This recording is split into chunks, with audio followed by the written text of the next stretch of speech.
I'm so hungry.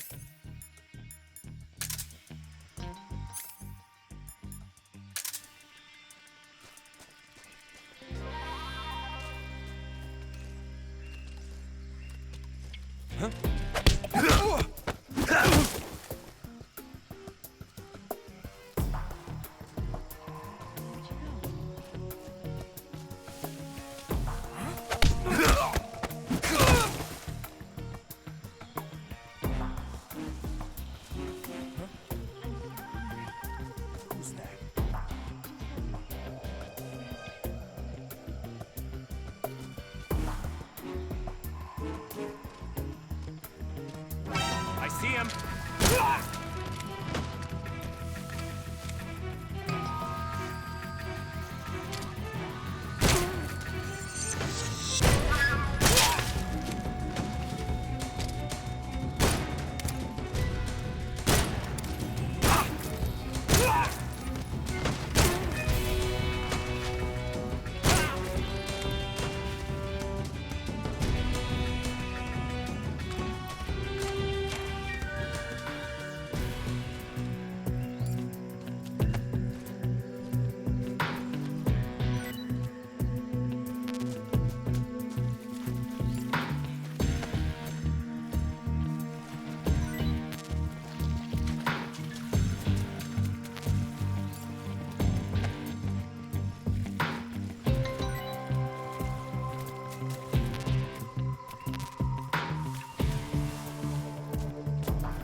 My wounds.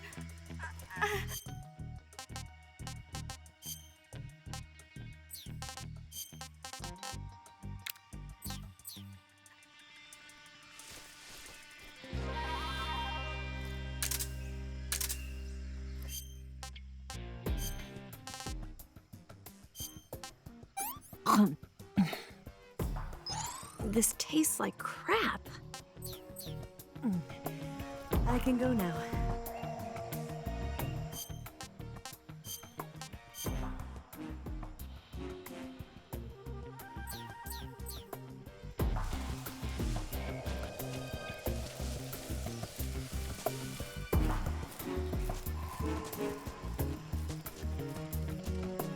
I'm so hungry.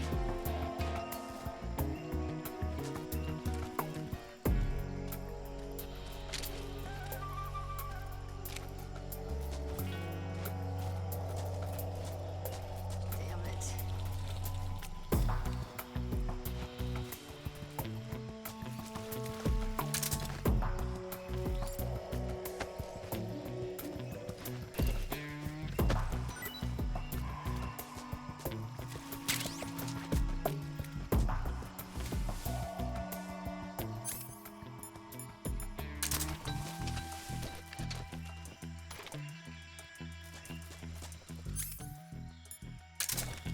Snake, where are you?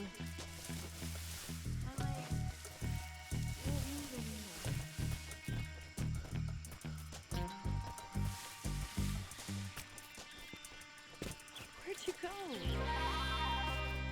Damn it.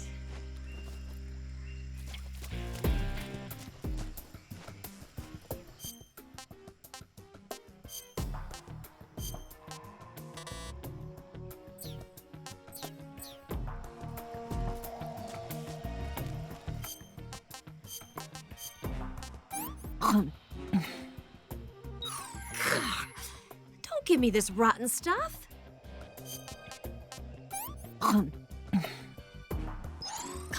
Yuck.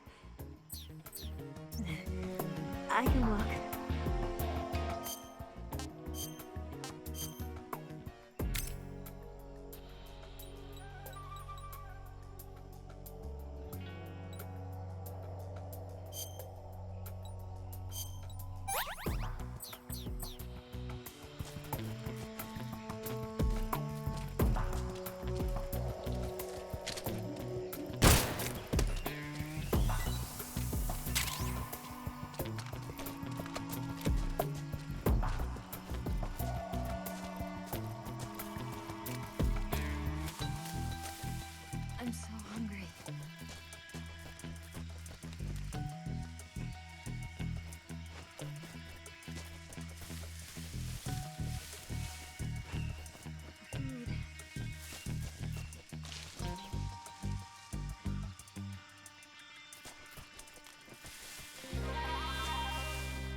I think I can walk again.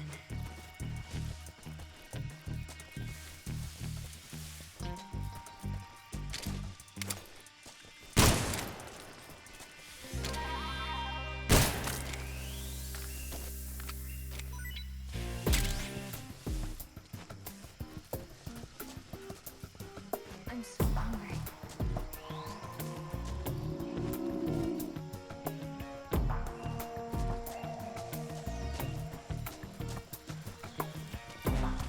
Food.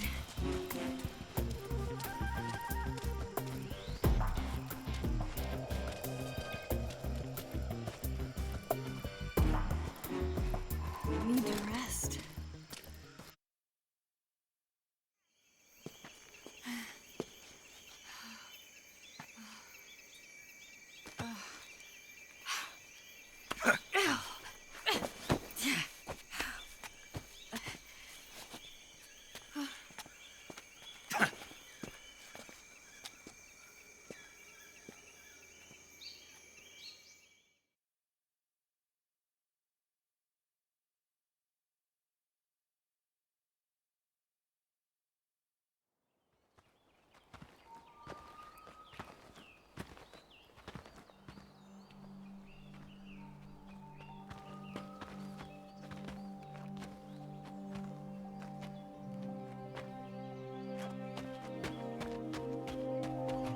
Come on, Snake.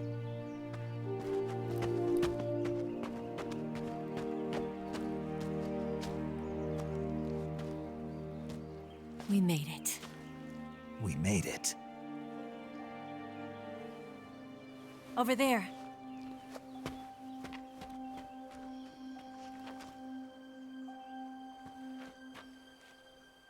It's the boss, isn't it? I'll go get the wig ready to take off. Right. I'll leave you two alone. But come back in one piece, okay?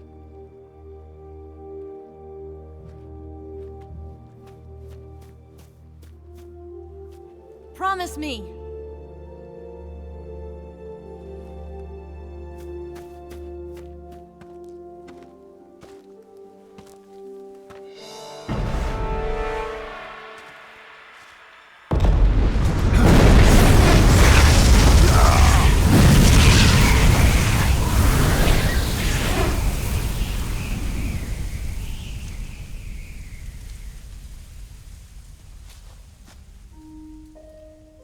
Life's end. Isn't it beautiful?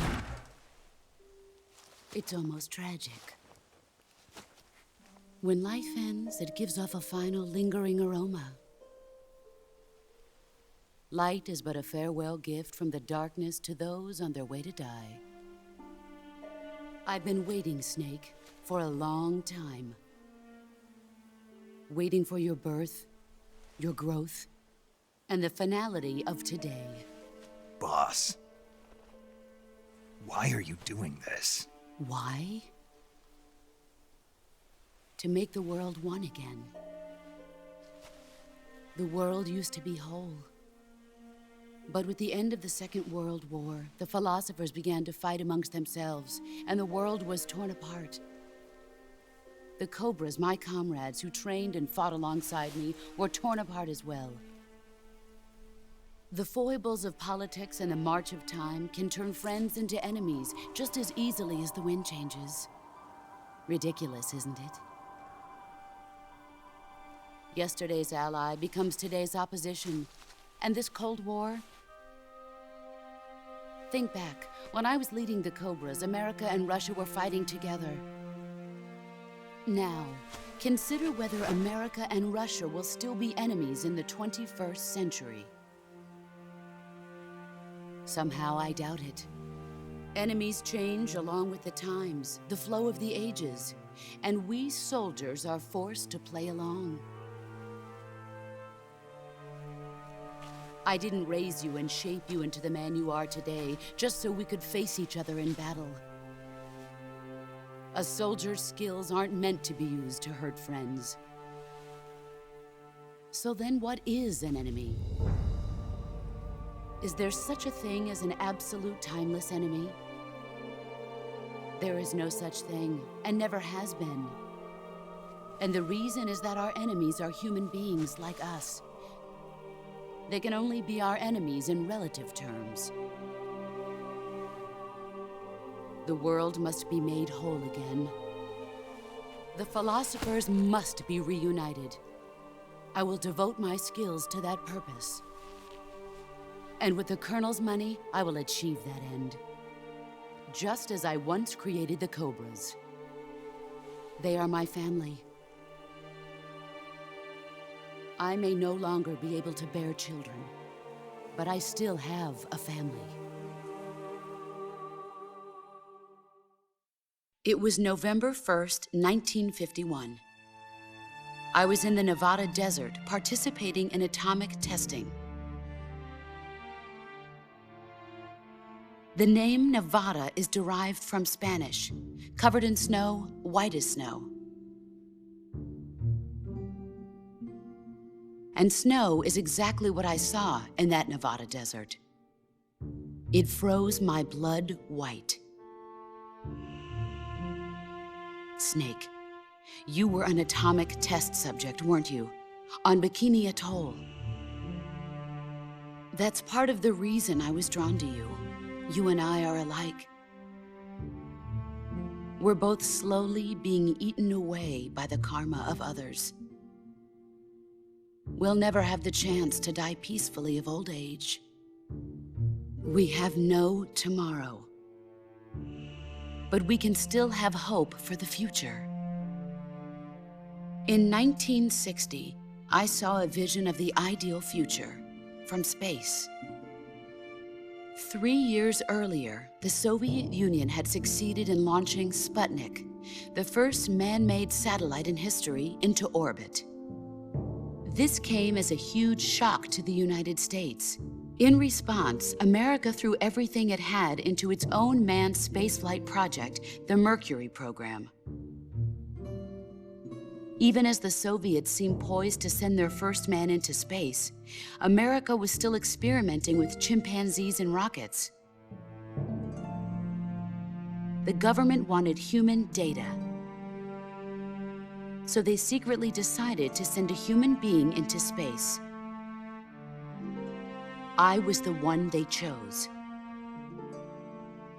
At the time, they didn't have the technology to block out cosmic rays, and whoever they sent up would inevitably be exposed to heavy radiation. That's why they chose me. After all, I'd already been irradiated once. Of course, you won't find any of this in the history books. I could see the planet as it appeared from space. That's when it finally hit me. Space exploration is nothing but another game in the power struggle between the US and the USSR. Politics, economics, the arms race, they're all just arenas for meaningless competition. I'm sure you can see that, but the Earth itself has no boundaries. No East, no West, no Cold War. And the irony of it is, the United States and the Soviet Union are spending billions on their space programs and the missile race, only to arrive at the same conclusion. In the 21st century, everyone will be able to see that we are all just inhabitants of a little celestial body called Earth. A world without communism or capitalism, that is the world I wanted to see. But reality continued to betray me. In 1961, I was sent to Cuba, to Bahia de Cochinos. It was part of a CIA-sponsored invasion under the guise of taking Cuban exiles back to their country. But the US government betrayed them. Our weak-kneed president held back their air support. Defenseless, the exiles were annihilated by the Cuban army. All I could do was watch in silence. I was set up by the very country I'd sacrificed so much for, by the very government I dedicated my life to defending. I was driven from the surface world, and I went underground. Then, 2 years ago, I faced the Sorrow, my old comrade in battle. He was my friend. But one of us had to die. I was left with no choice. The Sorrow gave his life for me. There is no enmity between us. One must live, and one must die. That was the mission. The ones who gave me that mission were the philosophers. Early in the 20th century, the true holders of power in the United States, the Republic of China, and the newly formed Soviet Union gathered together in a secret meeting that would later be known as the Wise Men's Committee. The secret pact they formed there marked the beginning of the philosophers. But the last of the original members died in the 1930s. After that, the organization began to run out of control, and the Wise Men's Committee degenerated into a mere shell of its former self. The philosophers of today have no sense of good or evil. Their influence extends to countries and organizations involved in every aspect of every war. They have become war itself. That's how they operate. The sacrifices of war cause a shift in the times. This shift leads to renewed conflict, and in turn triggers the next war. Like a nuclear chain reaction, each conflict sparks countless others, forming an endless spiral that will continue on for eternity. Do you understand what I'm saying, Snake? By consuming me and you, the philosophers intend to keep that cycle going forever. It was my father who explained all of this to me. He was one of them. You see, I am the last remaining child of the philosophers. But after he revealed the truth, my father was killed by that same shapeless, formless organization. And my father isn't the only thing the philosophers have taken from me. In June of 1944, the Cobras and I took part in the landing at Normandy. We'd been given a top-secret mission to locate and destroy enemy V-2 rocket installations. I was pregnant at the time. The Sorrow was the father. I gave birth on the field of battle. A beautiful baby boy. But my child was snatched away from me by the philosophers.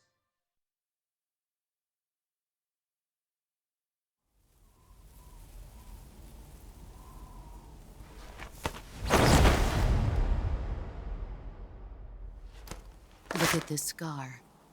This is proof that I was once a mother.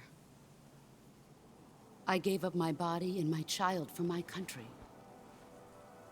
There is nothing left inside me now. Nothing at all. No hatred, not even regret. And yet sometimes at night, I can still feel the pain creeping up inside me, slithering through my body like a snake.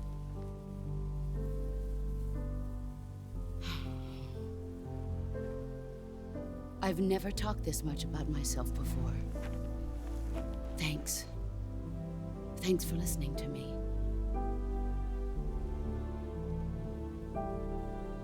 I feel content. Snake, commence the operation. I raised you. I loved you. I've given you weapons, taught you techniques, endowed you with knowledge. There is nothing more for me to give you. All that's left for you to take is my life, by your own hand. One must die, and one must live. No victory, no defeat. The survivor will carry on the fight. It is our destiny. The one who survives will inherit the title of boss. And the one who inherits the title of boss will face an existence of endless battle. I'll give you 10 minutes. In 10 minutes, MiGs will come and bomb the hell out of this place. If you can beat me in less than 10 minutes, you'll be able to escape in time.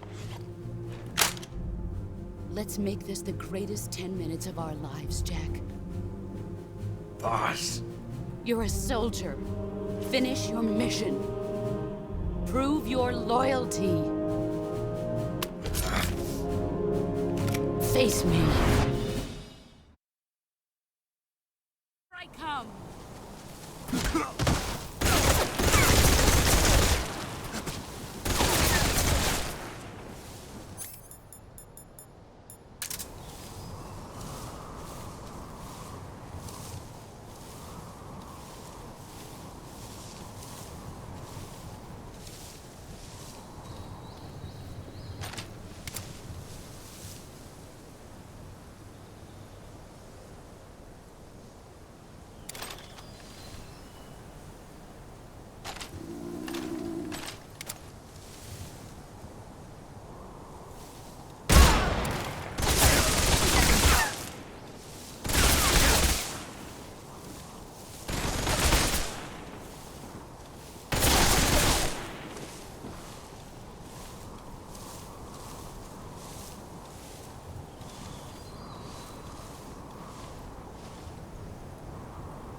I don't ever slow up, no I don't take shit. I got no love for the fakeness. If you wanna play tough and wanna hate this, I'll always show up. I don't ever slow up, no I don't take shit. I got no love for the fakeness. If you wanna play tough and wanna hate this, I'll always show up and make a statement. I don't ever slow up, no I don't take shit. I got no love for the fakeness. If you wanna play tough and wanna hate this, I'll always show up and make a statement. Everything I do so instinctive and so passionate. Every word I move so descriptive like an adjective. I got a vendetta against people who patented being negative when you should be getting after it. I got facts over tracks, this and that. Spitting slow, spitting fast. I could roast, I could gas. Think I'm okay at last, but I don't know if that can erase all the past. And the pettiness, a reflection of the emptiness. Hilarious, you think you're worth my time, you're delirious. Mysterious, because you hide behind a fake exterior. Inferior, you know I'll always be a bit superior. Get off of me, this ain't no humble brag. I want you to hear words, you can say them back. I want you to feel free from the chains at last, and to believe in what you got, it was built to last, yeah. Now that I've been put through hell, I never got anyone's help. I had to do it all myself. I don't ever slow.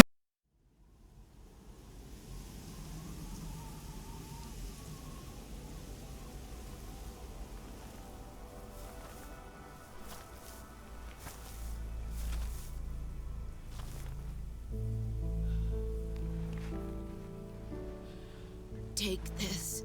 Keep it safe.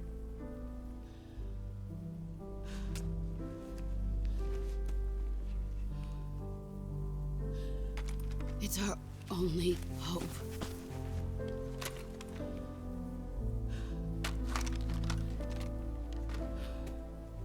A patriot?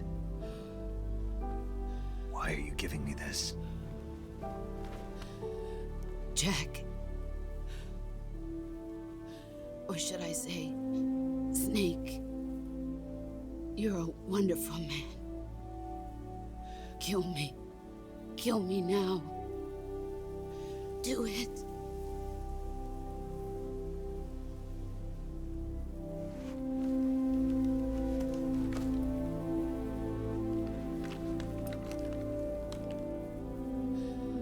There's only room for one boss and one snake.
Ready to go, Snake?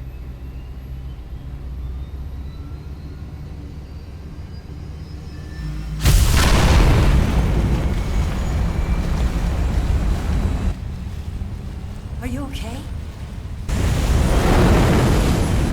Snake? Yeah.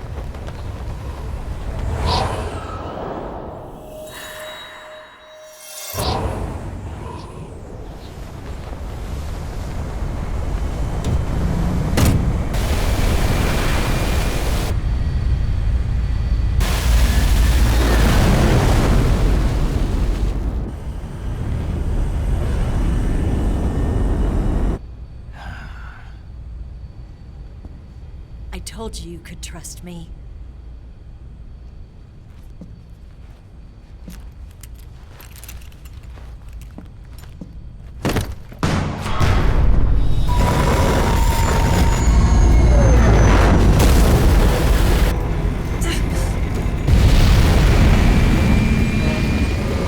Snake!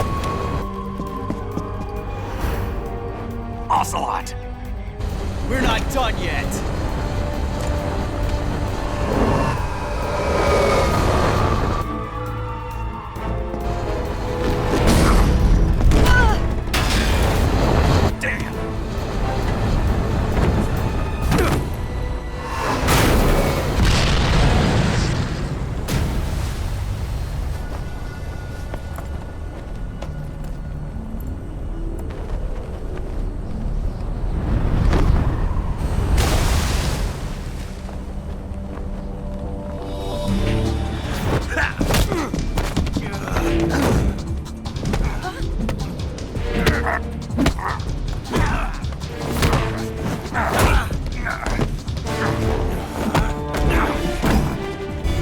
Too heavy!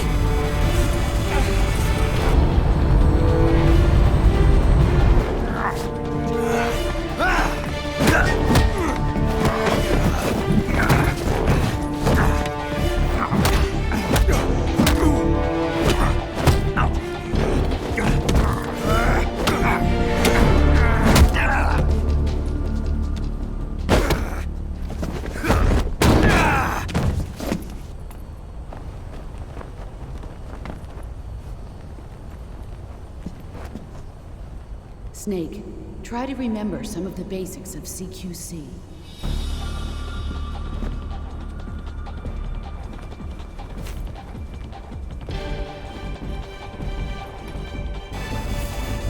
Not good!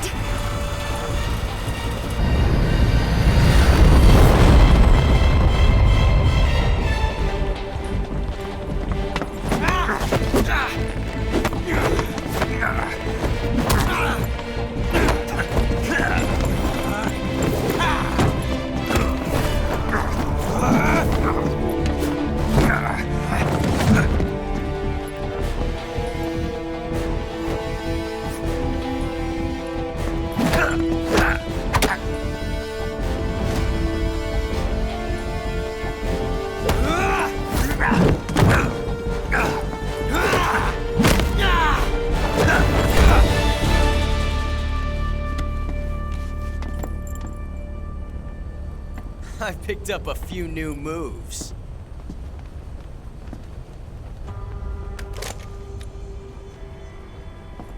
Huh.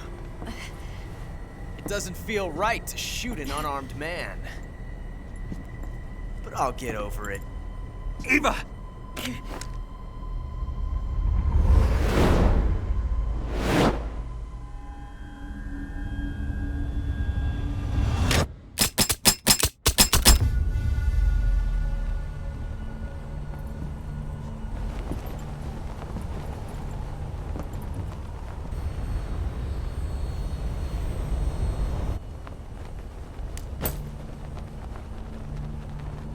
What do you say to one last showdown?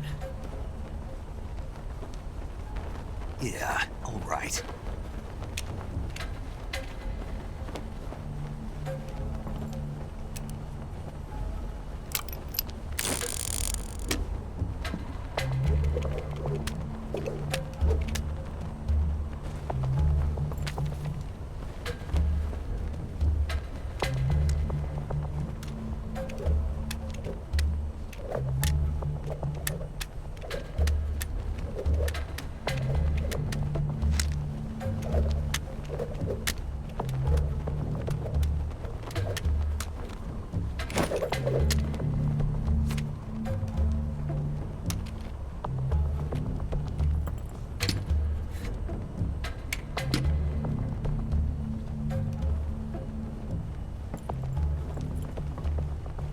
What's your name? Snake. No. Not that name. You're not a snake, and I'm not an Ocelot. We're men with names. My name is Adamska. What's yours? John. Very well, John. Plain name. But I won't forget it.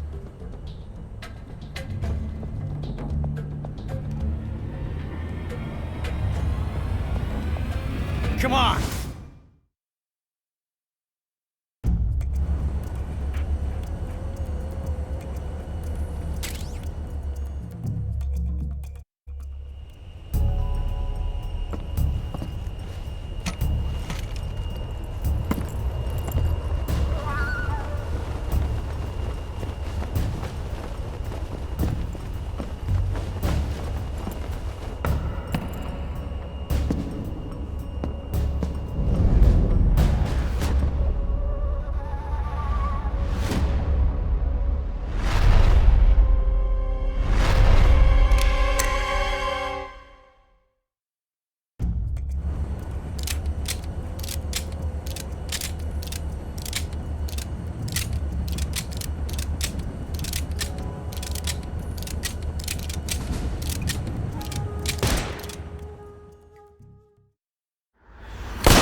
It's a blank.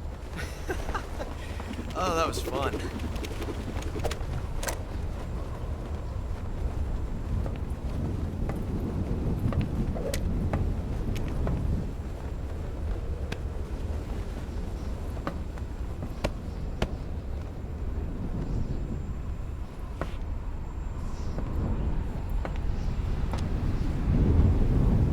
Until we meet again, John.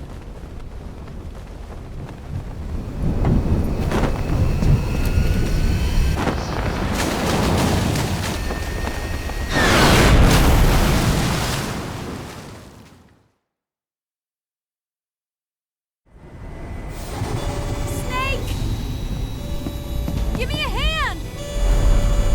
Pull!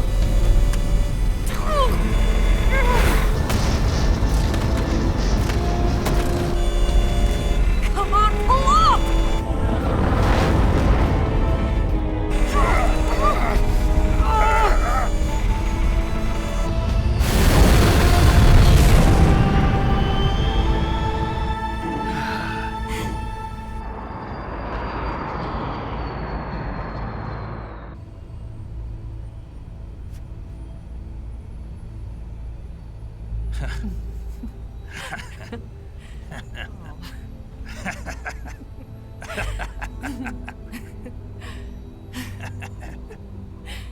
We made it. Yeah, we sure did.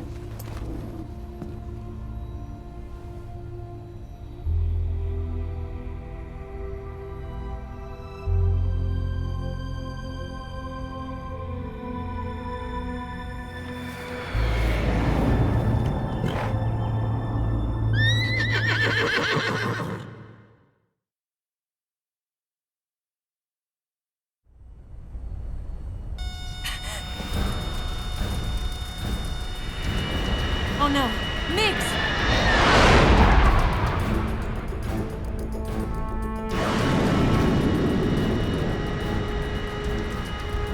There's no way out! What are we gonna do? We've come too far to let them stop us now. Those things have got to be armed. It's no use. There's no way we can outmaneuver them.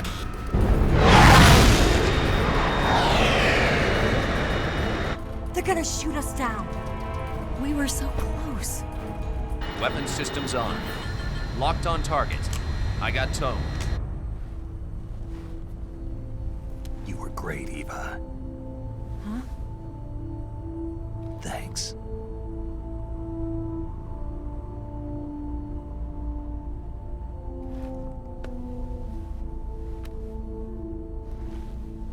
Oak 19, this is Control. Stand by for a direct order from the chairman. Oak 19, return to base immediately. Do you read me?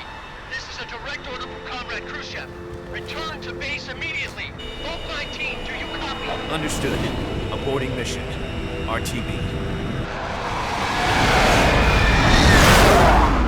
Look! The MiGs are turning back! Woo!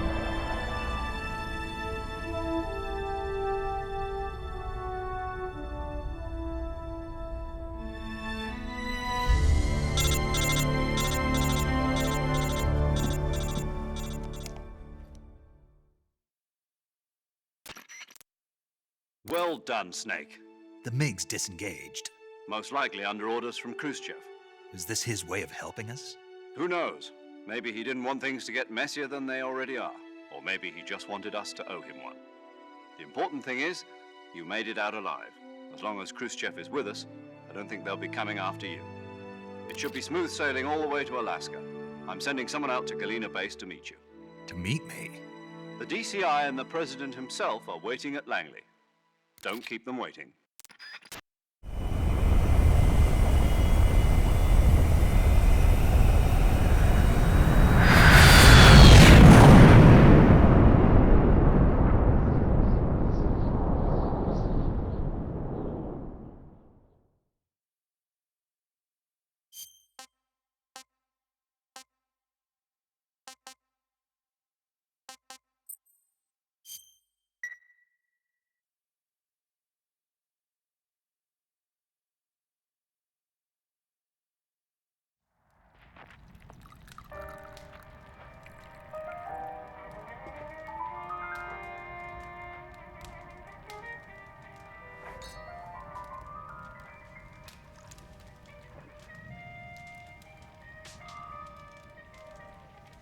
So what are you going to do now? Go back to the KGB?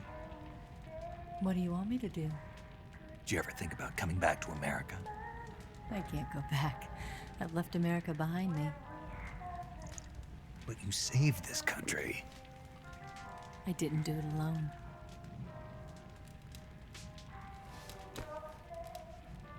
And I still owe you a dinner.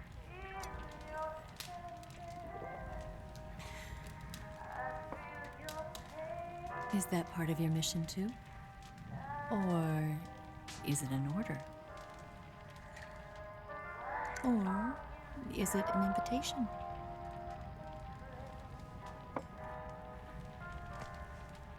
Or a proposal?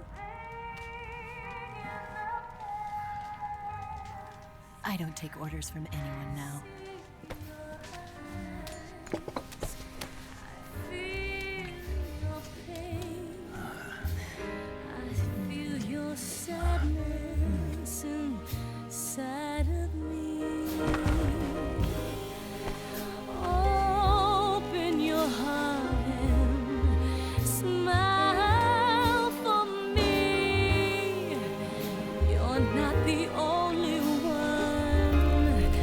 Afraid to fall in love.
Scholars tell us that the first spy in history was the snake in the book of Genesis.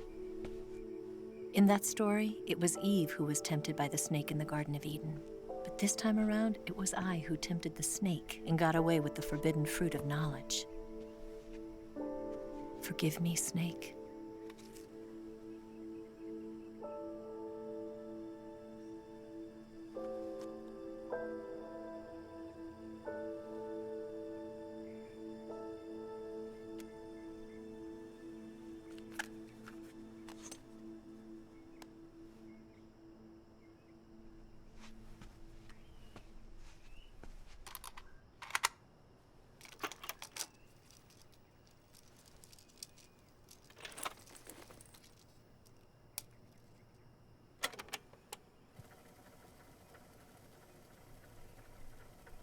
Good morning, Snake.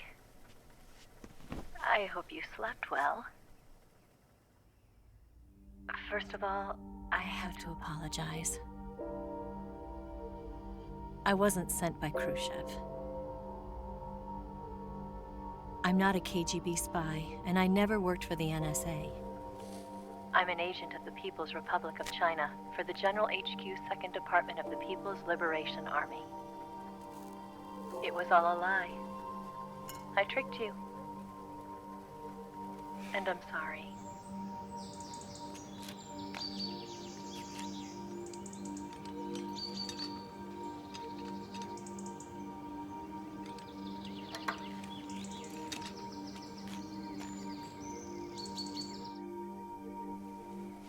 The philosophers still exist in China, too. You see, my mission was to find out where Volgin was hiding the philosopher's legacy and steal it. So I infiltrated his base as a KGB spy. The two NSA codebreakers who defected in 1960 were actually both men. The real Adam never showed up at the meeting place, saving me the trouble of having to eliminate him. I sneaked in by pretending I was Eva. And you and Sokolov and Volgin, you all believed me. The philosopher's legacy was originally held in common between the US, Soviet Union, and China. We couldn't let the Russians and the Americans take it all for themselves. The Chinese government had its eye on the legacy too. I got the film containing the legacy, and also the nuclear missile launch data from the Shagohod. 5 years ago, the Soviet Union stopped supplying us with nuclear weapons technology. Since then, China's Liaodong easing, hydrogen bomb, and space rocket projects have fallen behind. But with this data, our country will be able to develop its own nukes. We'll create a deterrent force to rival those of the US and Soviet Union. Everything has gone according to plan, thanks to your help. I too am one of the philosophers. I'm an agent of the philosophers, a graduate of one of their charm schools. I was raised in a joint US-Soviet-Chinese facility to become a sleeper agent. This was before the war. Back then, they were collecting children from all over the world. As a result, I'm indistinguishable from a native-born American. So it didn't surprise me when you and Volgin couldn't tell the difference. But she knew right from the beginning. She knew because before the war, she was at one of the philosopher's schools too, as an instructor. The boss was the only one I couldn't fool. She was the only one who knew I was a fake. She told me everything. Why did she open her heart to me like that? At the time, I couldn't understand it. But now, I think I do. Snake. She wanted you to know the truth. She chose me to tell you. That's why she saved my life. I've lied to you so many times, but not this time. My orders from the government were to obtain the legacy and to eliminate everyone who knew the truth about what happened. In other words, I'm supposed to kill you.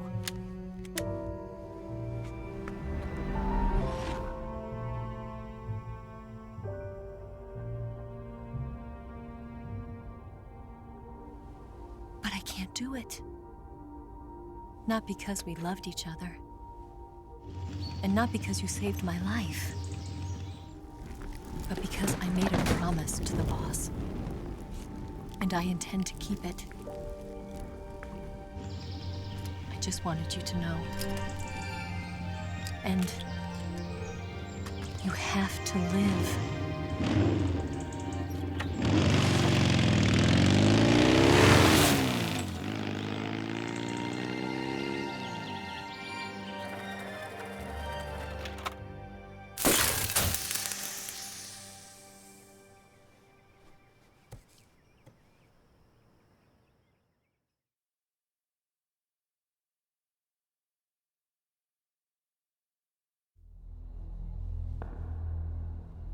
Snake, listen to me.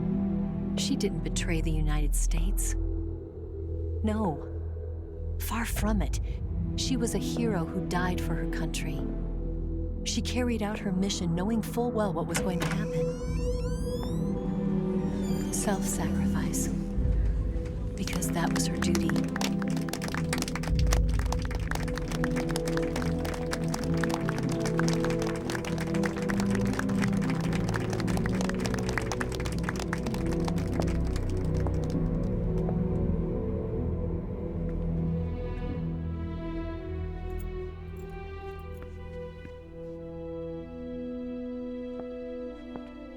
You are above even the boss. I hereby award you the title of Big Boss.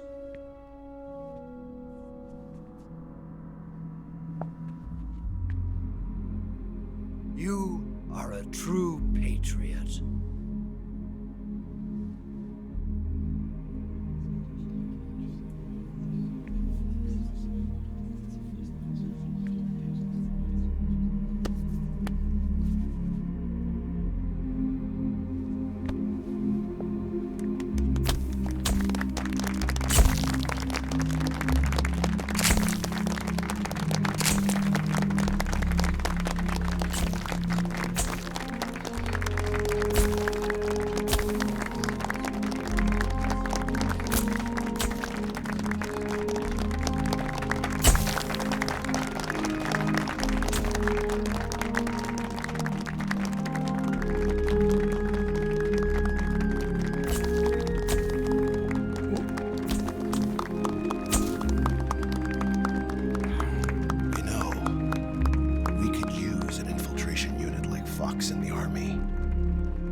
Someone like him to handle our top secret sneaking missions for us.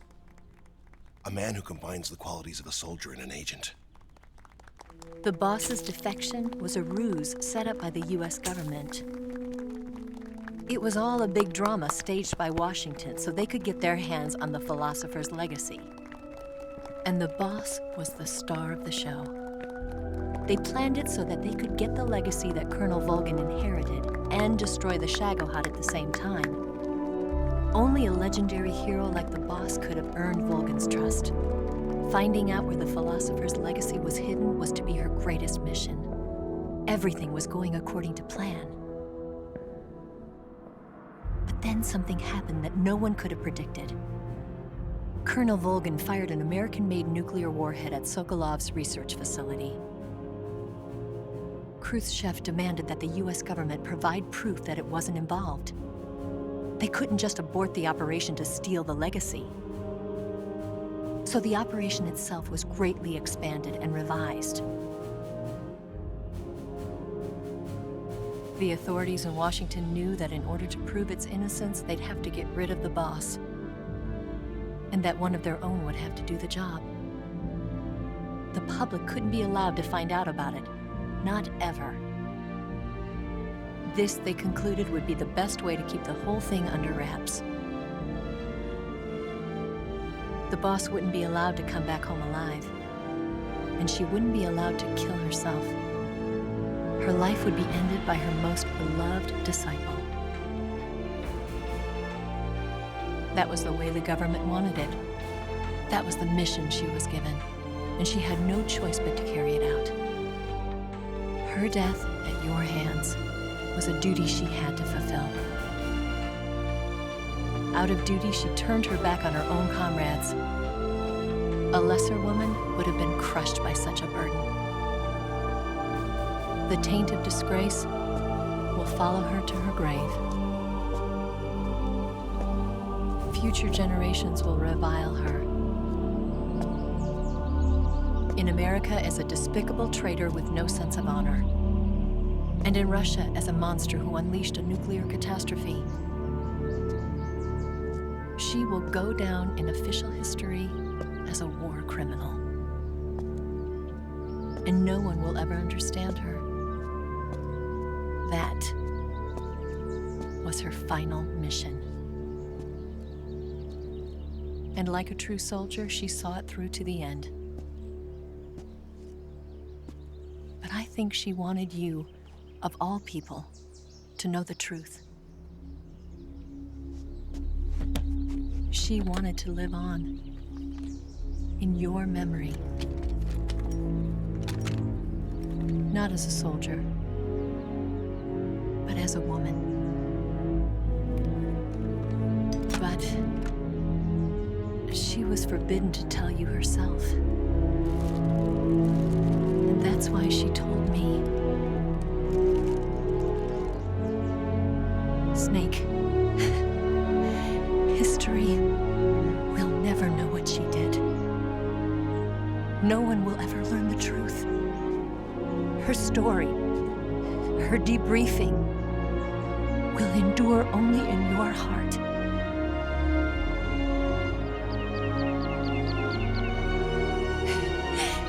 Everything she did for her country. She sacrificed her life and her honor for her native land. She was a real hero. She was a true patriot.